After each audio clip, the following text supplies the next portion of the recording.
Wired.com presents The Geek's Guide to the Galaxy. And here is your host, David Barr Kirtley.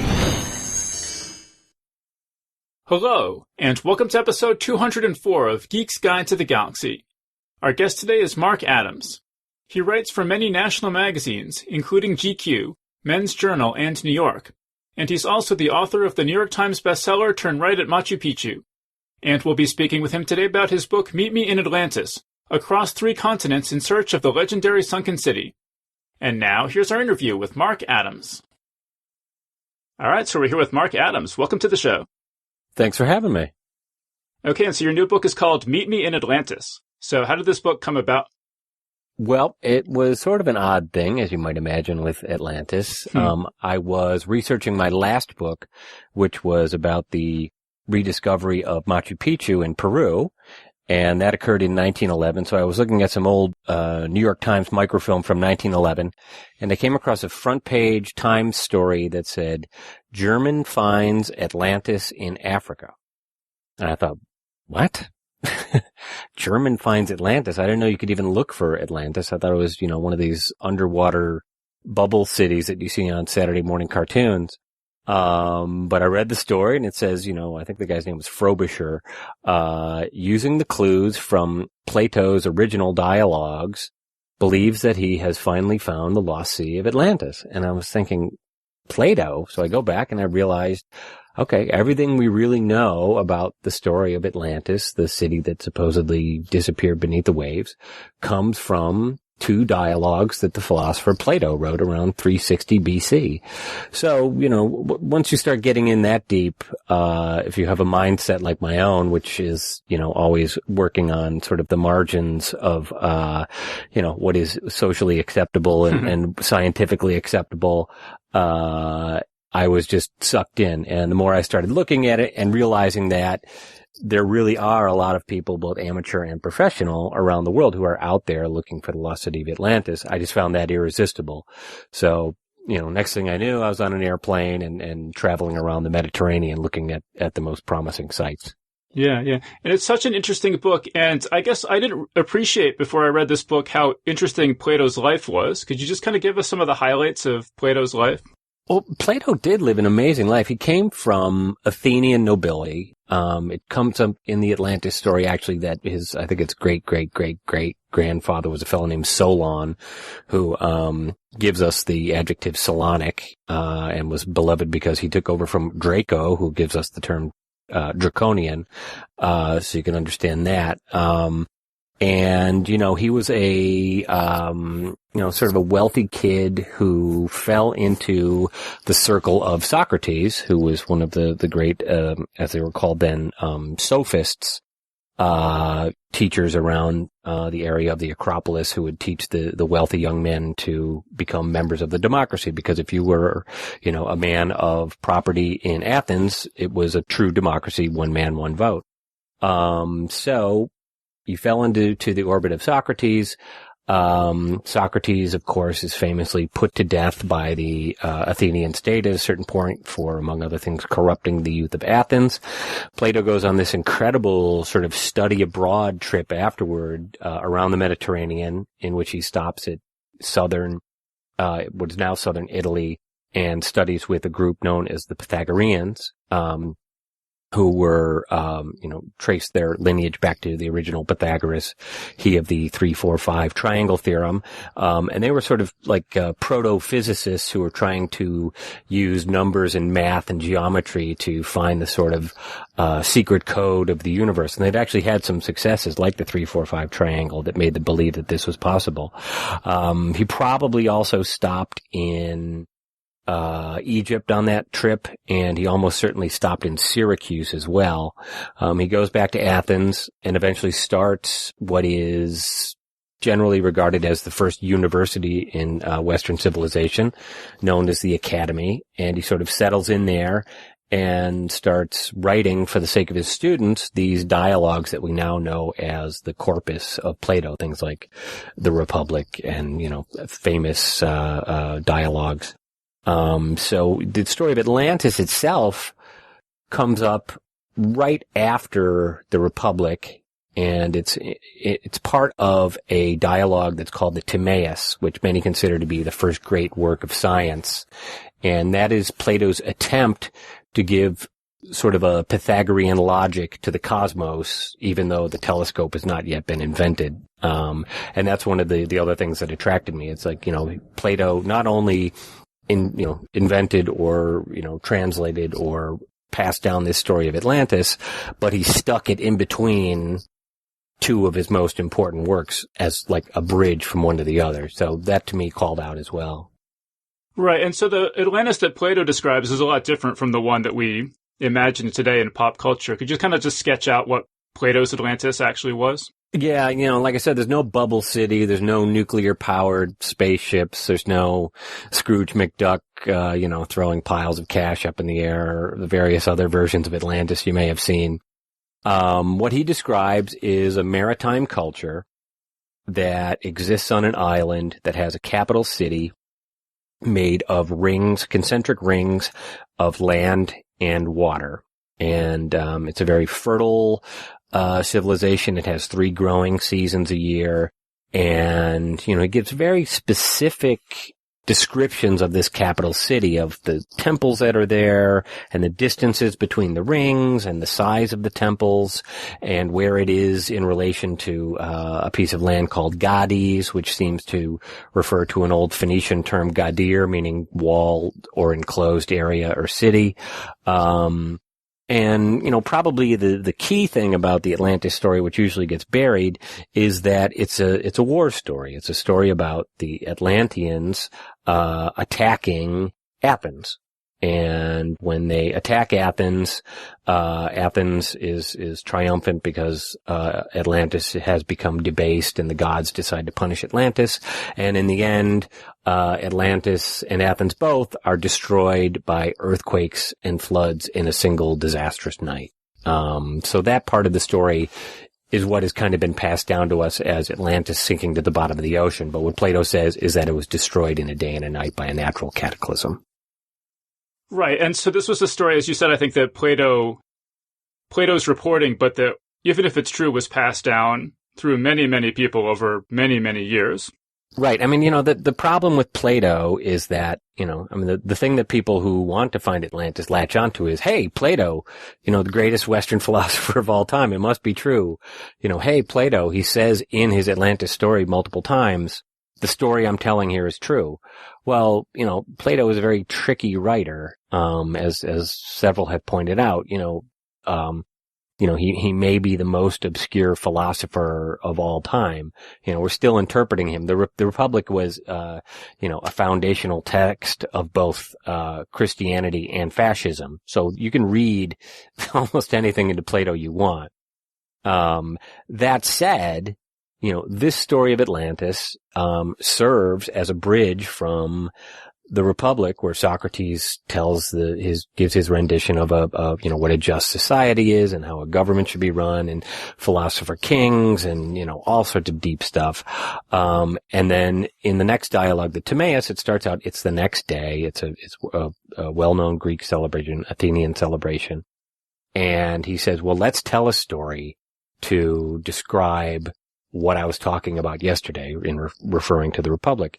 And he points at character Critias, and Critias says, okay, I'm going to tell a story that was passed down by Solon, Plato's great-great-great-great-grandfather, that he got from Egypt when he visited there, and the date he gives would have, been roughly 600 BCE. And he said that the priests there got it from an inscription. So, whether Plato, A, made this up, B, retold it and changed it, C, retold it and thought it was true but it wasn't true, or D, retold it, thought it was true and it was true, we have no way of knowing. All we can do is sort of follow the clues that he gives and see if we can confirm some of the information that he passes along. Right, and you say he gives very specific details, some of which are really hard to believe, right? In particular, that this had happened something like 9,000 years ago, and the scale of the city is just gigantic. Right, well, not the city itself, but there's a plain attached to the city that has a canal dug around it.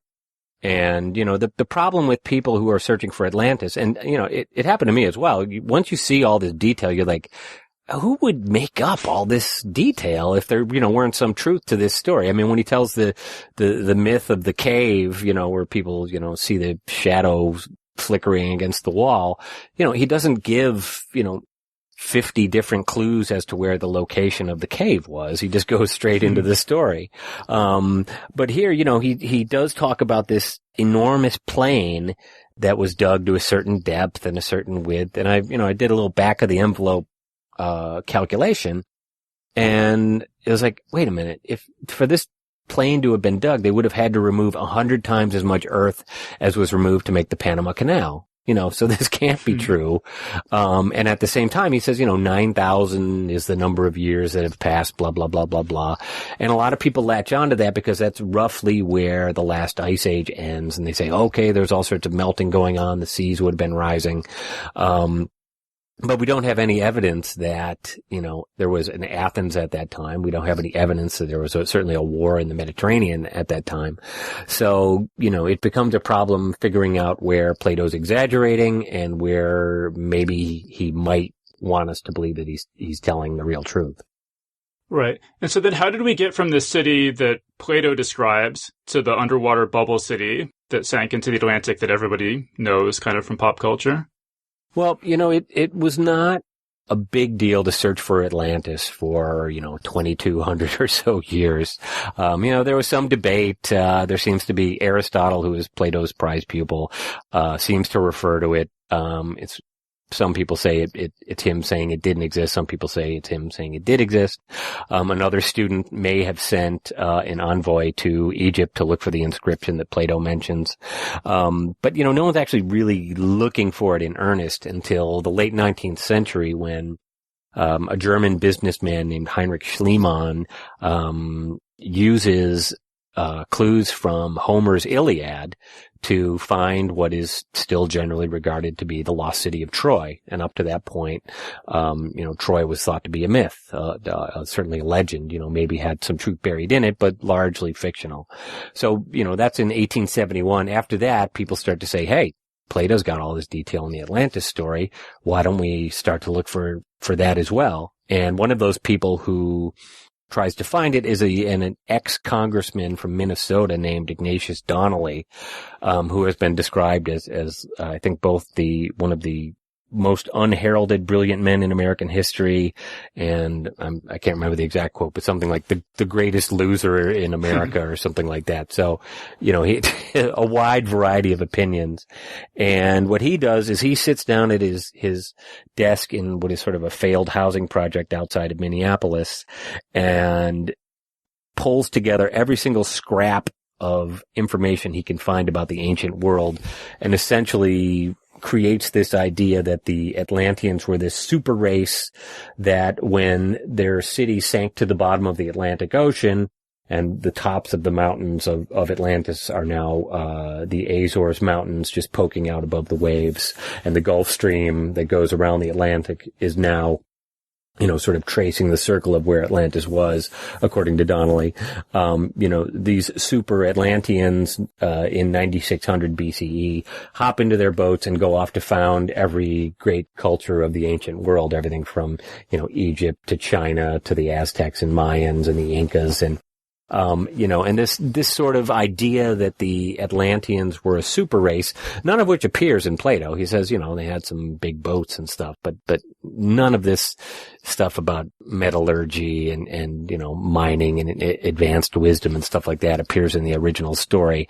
And it's really Donnelly who, starts the ball rolling. People like Madame Blavatsky, she gets involved, the sort of theosophist, and she's the one who says, it was an ancient race 1,000,000 years ago or something like that, and they had nuclear powered, airships and magic crystals and blah, blah, blah. And it's really that era that invents the Atlantis that we know now, and which is the reason why, if you talk to, a philosophy professor or an ancient history professor, nobody in academia takes Atlantis seriously. I think probably half of the emails that I sent to addresses ending in .edu, no one ever responded to them because Atlantis is like career kryptonite. You're not allowed to talk about Atlantis because of those sorts of things. Everybody thinks it's, very fringy and crazy. Right. I think we should say that Blavatsky and this other guy, Edgar Casey, they were getting their information about Atlantis from their psychic powers. Yes, right? Yes. Casey in particular, who, turns up on TV, not him himself, but his followers, he supposedly said Atlantis was in the Bahamas, and they're still spending a fair amount of money out there in the Bahamas, and they found this thing that looks kind of like a road. They call it the Bimini Road. And occasionally you'll see, specials on TV, like 1 hour specials, and they're all underwritten by Casey's people trying to prove his theory. But these were all visions that he had back in the 1920s and 1930s while I think giving health related examinations to people. So, there's absolutely no proof behind it, no evidence. He seems to have gotten everything out of Plato like everybody else. Yeah. Well, so I have to say, when I started reading this book, I was kind of expecting it to all be people like Casey and Blavatsky, that you would be traveling around and meeting just these total lunatics. But I thought pretty much everyone that you met in this book seemed fairly normal. Is that how you, see it? It's not because there aren't a lot of crazies out there. But no, definitely the people who I ended up with, and I should say what I ended up doing was going to Ireland and meeting a fellow named Tony O'Connell, who runs this enormous site called the Atlantopedia, which has thousands of entries, and it's very level-headed and pokes fun at people who try to come up with outlandish ideas. And Tony's not a professional; he's just a guy who's loved Atlantis lore for decades. So I sat down with him and we talked for a week, and looked at every angle, and I finally decided that there were 4 viable candidates for where Atlantis, if it did exist, could have been, which was southern Spain, Malta, the island of Santorini in Greece, and an area slightly inland on the Atlantic coast of Morocco near what is now the city of Agadir.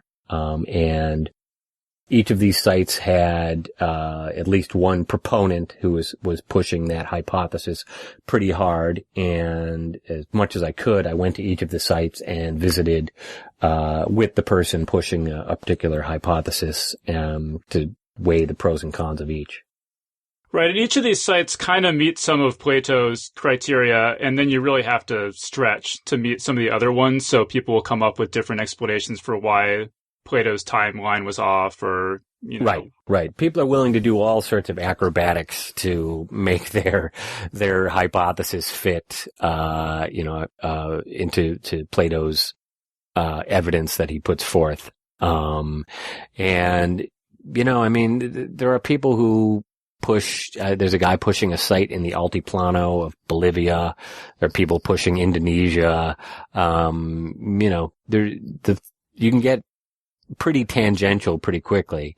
The things you really would need to show that Atlantis had existed somewhere would probably be, a city or a civilization that was hit by a watery cataclysm of some point, prior to Plato, some sort of, concentric rings, around a central city, and, a relationship to one of the ancient areas known as Gades that Plato mentions in his story, which would also be tied to another of his great clues, which is that it was opposite the pillars of Heracles, or what we would call the pillars of Hercules. So most people tend to think the pillars of Hercules were the Strait of Gibraltar between Spain and Morocco.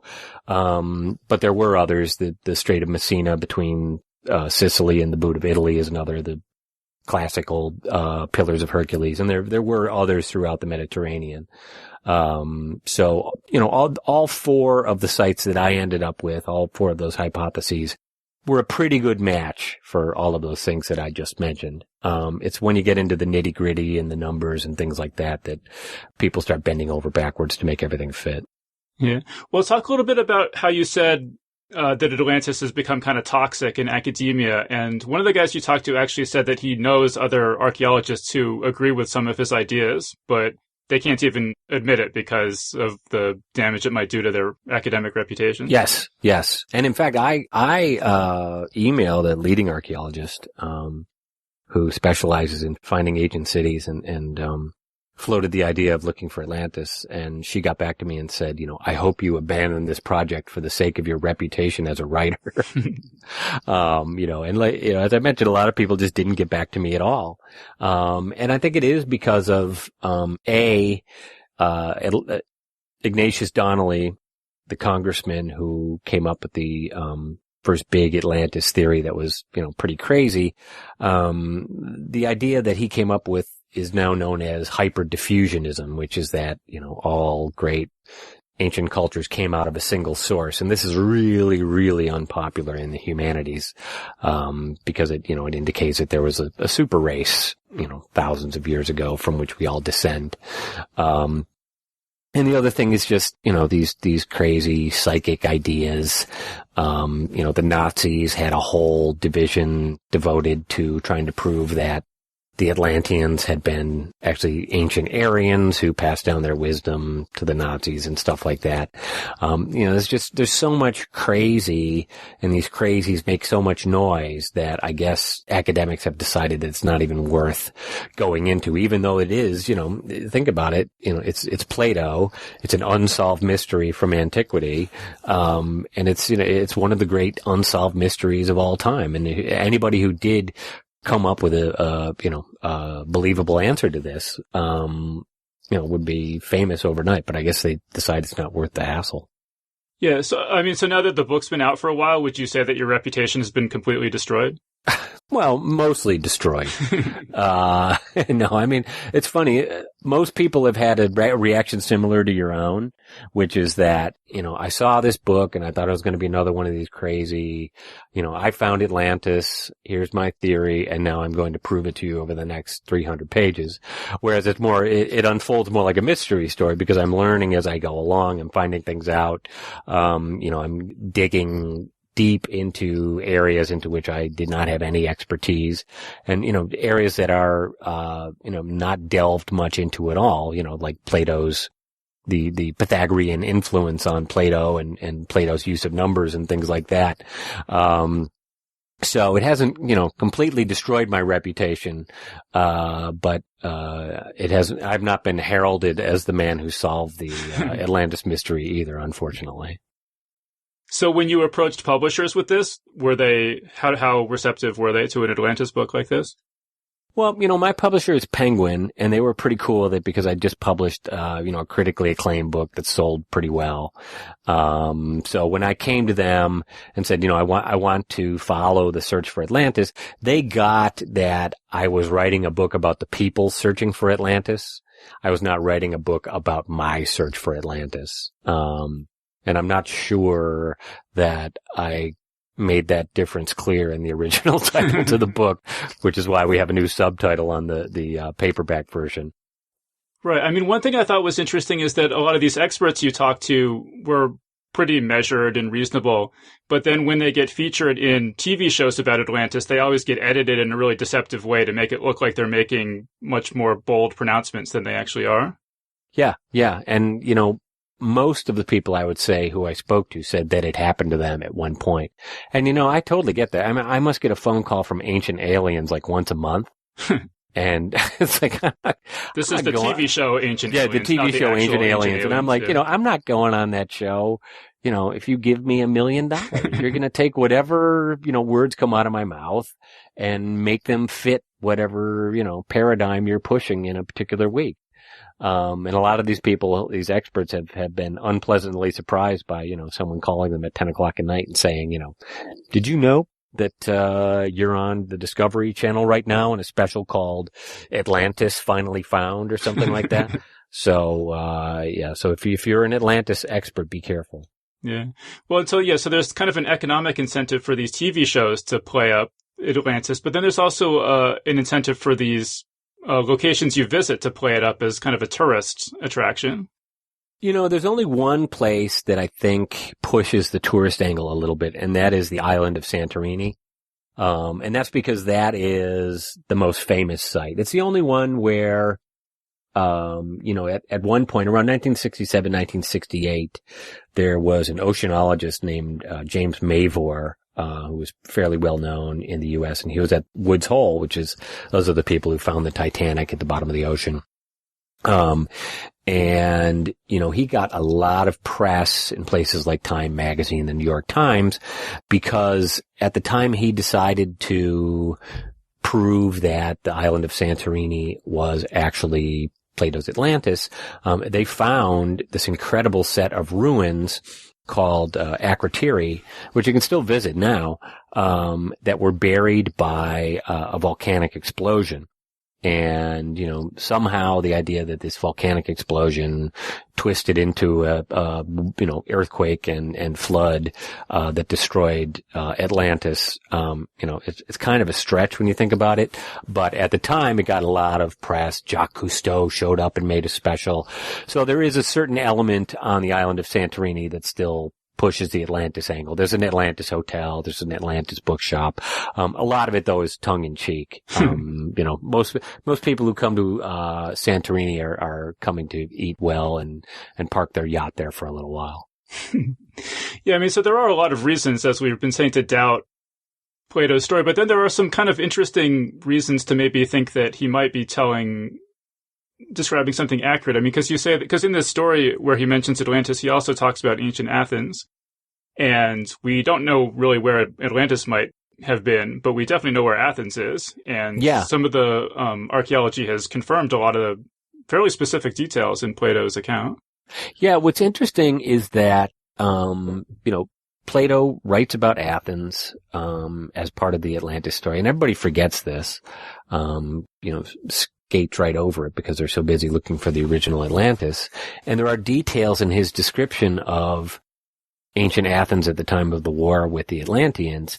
And he says, there was a spring on the Acropolis and it was plugged up by an earthquake. And that was around the time that, the Greeks lost their written language. And, in the 20th century, archaeologists found that, pottery shards showing, wow, there really was an earthquake at the Acropolis around 1200 BCE that plugged up a spring. And this is right around the time when Linear B seems to have disappeared from Greece, the old written language that was not deciphered until the middle of the 20th century. So there are all these details that, Plato couldn't have known and yet seemed to have been passed down to him in some sort of oral form. So you have to wonder, okay, how much of the Atlantis half of the story came to him in the same way, and how much of it did he believe? And unfortunately, from this vantage point, we can't know that. Right. And then another thing I thought was really interesting was that we mentioned that the dimensions of these channels around the city of Atlantis seem very hard to credit, but you quote one professor as saying, well, maybe there might have been an asteroid impact, and a meteor impact that created a big sort of crater in this shape. Yeah. And then people might have built a civilization over that. So that at least seems to put that kind of structure in the realm of possibility. Well, there are a bunch of things involving, ancient catastrophes, possibly from space, that seem to intersect with Plato's Atlantis story. In addition to talking about the watery end of Atlantis, he talks about, or the priest in Egypt who is telling the original version of the story talks about, ancient, catastrophes like Phaethon's comet that, burns up the earth. And that is, generally, believed to have been an actual, meteorite or comet event, that happened in antiquity and was passed down orally. There is a group called the, Holocene Impact Working Group, which is real scientists. Some of them are here at Columbia University, who have been looking at what's called the Burkle crater, which is a big depression in the middle of the Indian Ocean that they believe may have been caused by a comet impact around 2800 BCE. And they found all these, what they call chevrons, sort of like arrowhead shaped, splashes on the coast of Madagascar that indicate that, some sort of huge splash went miles and miles and miles inland, and perhaps it was caused by this comet impact around 2800 BC. There's a guy named Bruce Massey who's an archaeologist. He used to be the official archaeologist for the land around Los Alamos. And he's probably done the most interesting work. He's examined all these ancient flood myths and found things in common.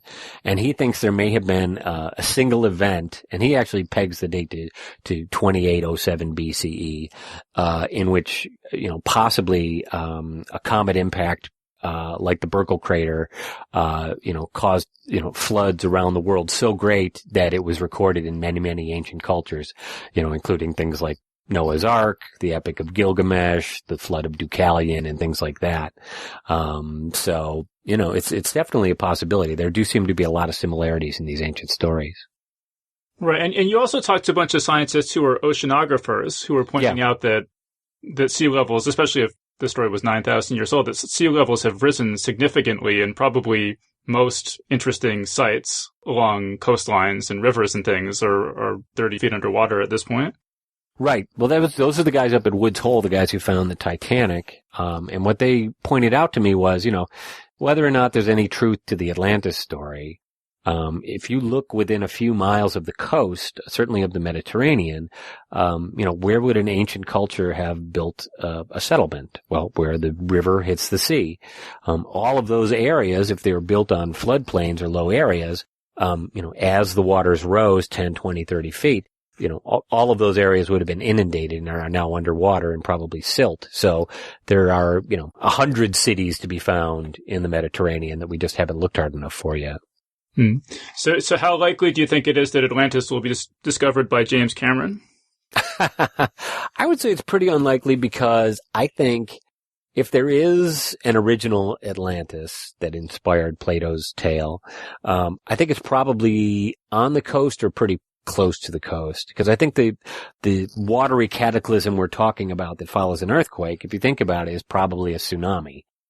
So it's not, it's not under 500 or 1,000 feet of water. It might be on an area that's still above sea level or, just under the water. So I think, if the original Atlantis, if there's some evidence is found, it's going to be found right along the coast, not at the bottom of the sea. I mean, you mentioned earlier Scrooge McDuck, and I was just wondering what percentage of Atlantologists were inspired by Scrooge McDuck or Indiana Jones or things like that to go into this field? A large number of them. Rainer Kuhne, who's an Atlantologist, he's a physics professor in Braunschweig, Germany. When I went to go visit him, he sat me down and he started talking about his theory. And I said, well, how did you get started in this? And he said, let me show you the publication. And he goes over to the wall and pulls it off. And I was like, oh, okay, here it comes. It's probably some old archaeology physics journal or something. And he holds it out and it's, Scrooge McDuck goes to the city of Atlantis. I was like, okay, we're not in Kansas anymore here. One that comes up again and again, and I've even heard Ira Glass from This American Life cite this, is, do you know Von Daniken's Chariots of the Gods? Yeah. A lot of people get into things like Atlantology through Chariots of the Gods, and, they read it and they're like, wow, this is so cool. Aliens came and made the Nazca lines in Peru or whatever. And then they think about it for a little bit and they're like, nah. But then they start digging into it and they're like, wow, there really is, some interesting, legitimate stuff in here. And Tony O'Connell, the fellow who started the Atlantopedia, he told me the same thing. He said, I started reading Von Daniken and then I realized it was all nonsense, but I was hooked. So I found that little bit of Atlantis that actually was true and started, pulling on the thread. And then, here we are 30 years later. Huh. I mean, in the course of researching this book, did you look at the pop culture Stargate Atlantis or Disney's Atlantis, any of that? Were you interested in any of that stuff at all? I was a little bit, but, typically they're just interested in the cartoon version of Atlantis. They don't know the original story so much other than a civilization was destroyed by a flood. They're much more the Ignatius Donnelly version of Atlantis, where, great civilization is almost crushed, but people get into their boats or spaceships or whatever and, sail off to repopulate the universe. There's a surprising lack of interest in the original story. But it's funny. Scientists won't take Atlantis itself very seriously, but man, do they sure like naming boats and spaceships and telescopes after Atlantis. It's got to be one of, if not the most popular name for equipment. Right. Well, and it has such a romance and an appeal to it. You actually say about 3/4 of the way through the book, you say that I had completely lost my journalistic objectivity. I wanted to find Atlantis. Oh, absolutely. After talking to these people, and these people, I call them Atlantologists, after sitting with them and hearing their stories, and, these are intelligent people. They're IT specialists. One's a pediatrician. One is a leading geophysicist in Greece who has, found, things from antiquity that were believed to be, too fantastic to have actually existed. And he went in and did ground penetrating radar and proved, okay, yeah, the Persians really did dig this, canal wide enough for two ships to pass each other in southern Greece. But you sit and you listen to their stories and eventually you think, I really, really hope this is true and that somebody finds it eventually, because it would just be so cool. It's so Indiana Jones. It's so treasure map. That it would just, if somehow someone found an inscription in Egypt that matched the old story of Atlantis, which I think would, tend to indicate that Plato was largely telling the truth, I think that would just be the greatest thing ever. Right. So to what extent do you think, like, Donnelly and Blavatsky and all this crazy stuff, did that make people want to find Atlantis more? Because, I mean, there's things like, Tartessos, right? There are all these lost cities that, don't have the same romance of Atlantis. Is it, like, how much do you think that the crazy stuff actually contributed to people wanting to find this one particular? I think the crazy stuff is the major gateway drug. In both that, it's conspiracy theory, they're hiding the truth from us stuff. And it's, it's word of mouth. It's a great story. It's more interesting than Plato's version. Plato says, they had triremes, which are, boats those big boats that, like slaves would pull the galley. It's much more interesting if they had nuclear powered crystal airships, right? And because that has inspired so much pop culture, I think that is the door through which a lot of people enter the Atlantology world. Which is not to say, that's the worst thing if once they get there, they educate themselves a little bit and realize, okay, there's all this other interesting stuff going on. And that's one of my points in the book is, look, there's so much cool stuff that we don't know that we could dig into deeper in this original Atlantis story. There's no need to use psychic powers or stuff like that. There's enough in there now, for, a great treasure hunt if we just dig hard enough. Yeah, well, it's interesting because in the book you quote, a professor, we're talking about Plato, who you say is, universally pretty much acknowledged as the greatest philosopher of all time. Yeah. And the idea of his that's gotten the most dissemination and had the most influence on people is this one little story about a city that was destroyed. Yeah, that was actually a quote from the philosopher Julia Annis, who's like one of the leading scholars of Plato. She's a big Atlantis skeptic, but she in one of her introduction to Plato books writes, in terms of the number of people reached, the thing that Plato wrote that had the greatest impact was probably his story of Atlantis. So if you think about that, it's like, wow, that's big. I would probably take issue with that, is in that, the Republic probably had, a greater influence. I think that Timaeus, with its description of a divine craftsman who could be a model for a monotheistic God, and certainly was a big influence on Christianity. I think those things might have had a bigger influence, but, Atlantis is certainly in the top 5. Well, yeah, and you mentioned that there's all this sort of odd mystical math in Plato. Yeah. Could you talk a little bit more about that and the influence that the Pythagoreans had on him? Well, the thing is, Plato uses numbers a lot. And there's an eminent philosophy historian, I can't remember his name off the top of my head, but he came out and said, look, the number parts of Plato's number theory, are the most difficult parts of the most difficult philosopher. So that's why people don't like to engage with this stuff.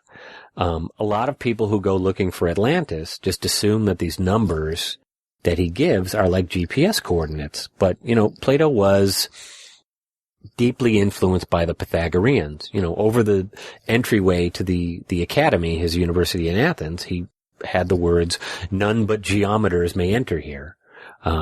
So, he was using a deeply Pythagorean curriculum. The Pythagoreans believed that numbers were not just figures, not just amounts. They thought numbers were living things. Numbers were male or female.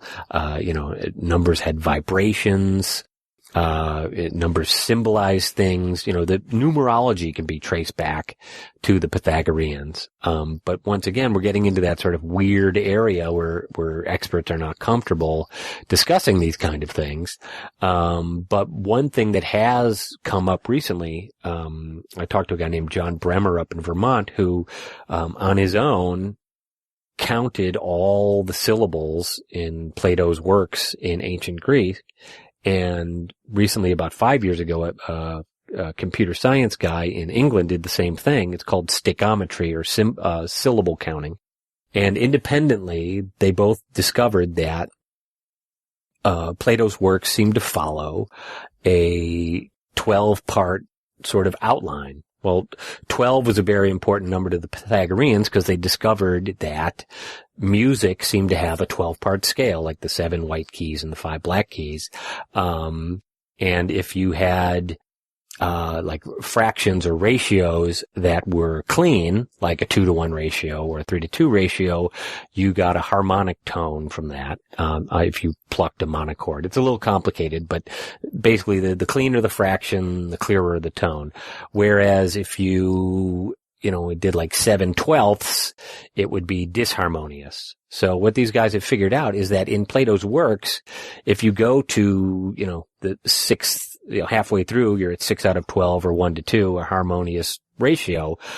Plato's talking about harmonious things there. If you go to 8 out of 12 or 2/3, he's talking about harmonious things there. Whereas if you go to 7/12, or 11 out of 12, he's talking about disharmonious things. He's talking about sicknesses and things like that. So, they think that there may be a structure to Plato's works that we're not even looking at yet because no one has dug that deep. And in the words of John Bremer, this musical structure beneath Plato's work may be as important or more important than the words themselves. Right. Well, I was really struck by this line in your book where you said, in reference to the city of Atlantis being these concentric circles, you say, if you want my honest opinion, I think Plato just had a thing for circles.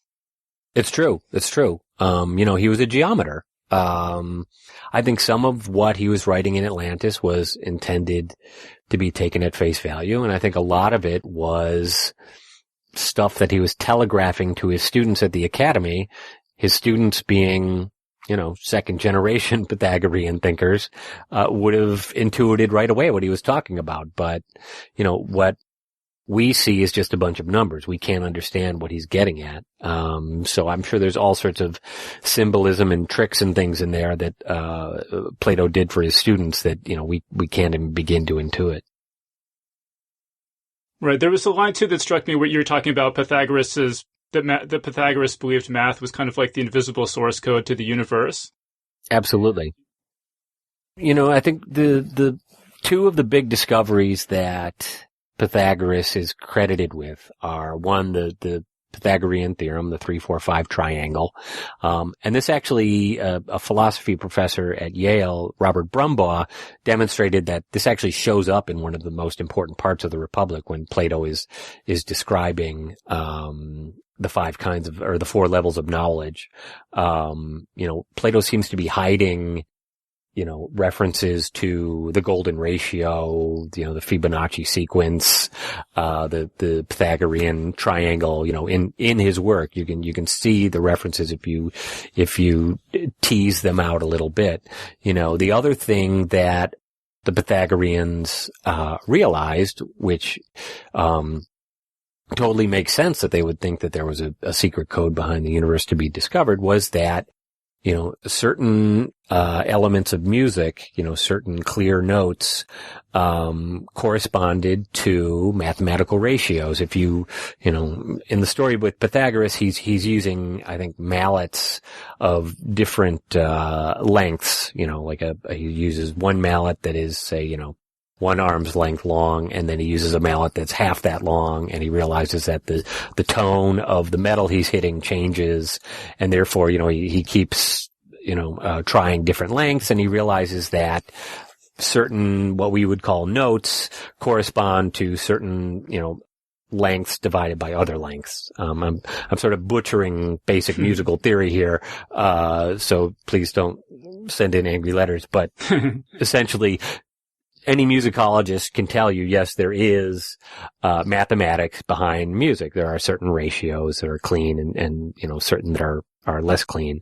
So, having found out something like that, no wonder the Pythagoreans thought that, there were numbers behind everything. If you can find the mathematical code behind the most, one of the most ephemeral human pleasures, music, why wouldn't you be able to find the mathematical code behind, every other kind of physics in the universe? Why wouldn't you think numbers were living things? Unfortunately, they didn't seem to take it much further than that. Right, because I know there are physicists today who will say, who work in string theory and things, who will say that there's error-correcting codes in string theory equations, and maybe we're in a hologram or a computer simulation or something like that. Right. Who knows? It could all be a big AI experiment. Yeah, so maybe Pythagoras was onto something there. Well, He might have been. It was a kind of proto-physics is what it was. It was an attempt to give, a rigorous logic to, essentially everything. And, anytime you undertake something that big, it's going to sound a little bit crazy, 2,500 years later. All right, so I'm just kind of curious to ask you about this because Plato was just in the news recently because Andrew Sullivan wrote a piece where he basically said that Plato didn't believe in democracy because he said people like Donald Trump would be elected sooner or later. Right. And I was just curious if you had any thoughts about that, having read all this Plato recently. Well, that I think goes back to, Socrates being put to death because, for Socrates to be put to death, they had to put it to a vote. So what Plato believed was that, democracy, because a lot of people were stupid, was, not such a good form of government. What we needed instead was, and this is another thing that comes up in the Republic, a philosopher king, a guy who studies math for 20 years and, gains philosophical wisdom and by the age of 50 is ready to rule rather than having this sort of, mob rule with the flavor of the month and, guys who have been trained to give fancy speeches to convince people of things. Plato saw one of the great, tragedies of his lifetime to be the Peloponnesian War, in which, the Athenians suffered, huge losses sending fleets off to attack Syracuse and places like that because there were votes in the center of town to support such things. So Plato thought, no, democracy is one of the worst forms of government in its pure form. Well, it was funny because you talk about how Plato had this chance to tutor Dionysius II. Yes. And maybe put some of his ideas in the Republic into practice, but Dionysius was probably not too thrilled with the idea of having to study for 30 years before he could start ruling. Right. It's not every great philosopher who has a chance to put his ideas into action, but it seems that Plato actually did with Dionysius II, the young king of Syracuse. And because Plato said the philosopher king needed to study these boring subjects for decades before he was ready to rule, it's quite understandable that young hot-blooded Dionysus would not be interested in studying Pythagorean math for, say, 20 years before actually taking over his armies. So he and Plato did not get along so well. Yeah. I also just wanted to mention the story where Plato was almost sold into slavery. I'd never heard that one before. Yeah, this is all from what's called the seventh epistle or the seventh letter.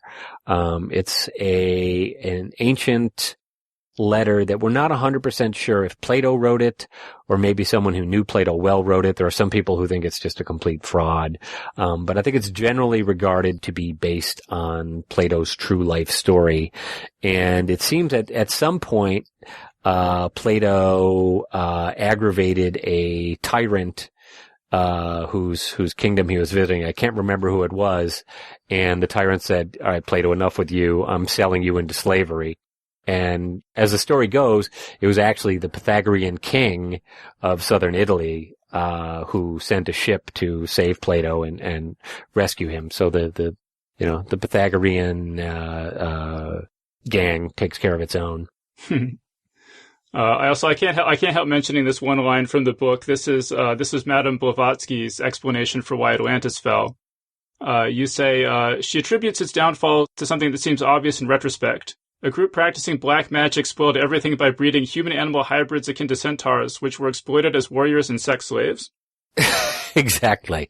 So we wonder why the Madame Blavatsky version is more popular than the sort of, dry version where, a city, loses its way morally and then becomes debased and is hit by a wave. Blavatsky's version is a lot sexier. It would look better on the big screen. And I also really liked this where you said that, Donnelly's book kind of reminded you of this book that you had that talked about this conspiracy theory about Paul McCartney.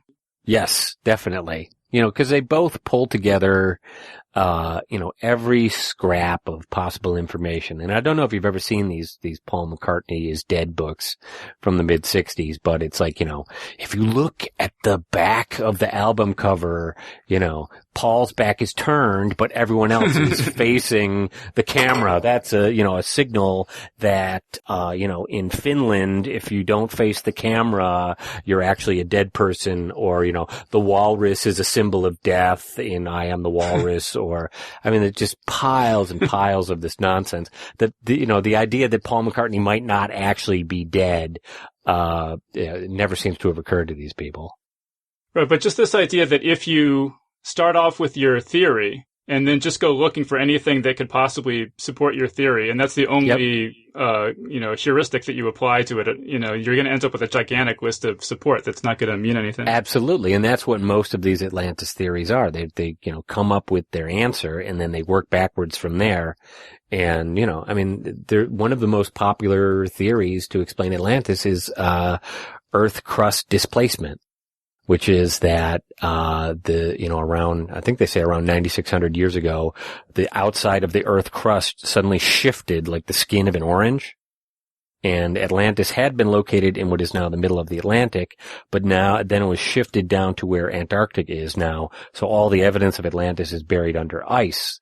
And we know this because a map that some Jesuit priest drew in the 17th century kind of looks like a 1950s, aerial radar map of Atlantis or something. And it's like, I don't know where to begin with the possible holes in this story. It's like, well, why do you keep using a 1950s map, for example? There's more recent maps than that. Why do you believe that this 17th century map was real? When it seems to have just been something the guy sort of doodled. You can chase your tail all day trying to poke holes in these things when they come up with the answer first. Yeah. So have there been any, kind of developments in Atlantology since the book was published? I haven't seen any major developments. Usually what you see is, a little thing here or there. Like, I think about a year ago, some people found a big shipment of copper on the floor of the Mediterranean. And one of the things Plato talks about is Atlantis having this, fiery, bright mineral called orichalcum that ever since people have been trying to figure out what he referred to. It's probably a form of copper. But, then people say, oh, well, if there's this copper in the Western Mediterranean, then obviously it was coming from Atlantis. Stavros Papameranopoulos, who is, probably the most credentialed guy who I talked to. He's the geophysicist from Greece. He really wants to do a full-scale geophysical survey of a site in southern Spain, because it could correspond with the city you mentioned before, Tartessus, which is an ancient lost city that experts generally believe did exist at one time and may have actually served as the inspiration for the Atlantis story. What Papameranopoulos wants to do is go in with ground-penetrating radar and, aerial and blah, blah, blah. The problem is that the site he wants to look at is in the middle of a national park, a bird sanctuary. So I would say the chances of him actually getting in there with his backhoe or whatever is going to be pretty slight. Okay, so we're pretty much out of time. So just, Mark, do you have any other projects you want to mention or any final words or anything? Let's see. This summer I'm going to spend most of it in Alaska. I'm not looking for any lost cities. I'm going to be retracing an expedition from 1899, put together by Edward Harriman, the railroad tycoon. Interesting, especially because the folks he brought along with him included people like John Muir, who founded the Sierra Club and helped save Yosemite, Edward Curtis, the great photographer of Native Americans, George Bird Grinnell of the Audubon Society, just an incredible who's who of late 19th century naturalism. And they sort of took this snapshot of Alaska right before, what we would call climate change started to come into effect. So I think that'll be a lot of fun. It'll be a lot of fun not to have to talk about Atlantis, I have to admit. It's a fun subject, but, I've noticed that whenever I post anything online, 1 out of 10 people will say something like, hey, I didn't know this. I didn't realize there was all this interesting information about Atlantis based in Plato and all this research that has been done. And 9 out of 10 people will be like, I believe that 50,000 years ago the aliens came and, so I guess I could settle for 1 out of 10 and I'll be happy. So, maybe we can build from there. Yeah. All right. Well, we'll let you go so you can stop talking about Atlantis. But so we've been speaking with Mark Adams, and the book, again, it's called Meet Me in Atlantis. So, Mark, thank you so much for joining us. I appreciate it, Dave. And that was our interview. So big thanks again to Mark Adams for joining us on the show. Big thanks as well to everyone who's given us 5 stars on iTunes, including Salt E. Dog, who writes, "The one podcast to rule them all. I listen to many podcasts, but look forward to Geek's Guide more than any others. The interviews, subject matter, and guests are always top-notch. This helped me take my geekiness to another level, and I have since been reading a lot more science fiction and sometimes fantasy. Without this podcast, I may have missed out on the genius of Douglas Adams as just one example. I will say that I am LDS, parentheses Mormon, and occasionally have differences of opinion with the host's atheist views, but I feel that is a valuable part of free speech and thought." So big thanks again to Salt E. Dog for that great review. And remember that Geek's Guide to the Galaxy is made possible thanks to support from listeners like you. So if you enjoy the show and want it to continue, please sign up to give us $1 or $2 per episode over at patreon.com/geeks. And if you'd rather make a one-time or fixed monthly contribution, you can do that via PayPal over at geeksguideshow.com/crowdfunding. Over 100 listeners have supported us on PayPal, and almost 200 are supporting us on Patreon. So huge thanks to all of you. We really appreciate it. All right, so that was our show. So thanks everyone for listening, and we'll see you next time. The Geek's Guide to the Galaxy is a production of Wired.com. For more information about the show, visit geeksguideshow.com. To learn more about your host, visit davidbarrkirtley.com. Music and voiceover produced by yours truly, Jack Kincaid. If you enjoyed this program, tell your friends. If you didn't enjoy it, tell no one. Thank you for listening.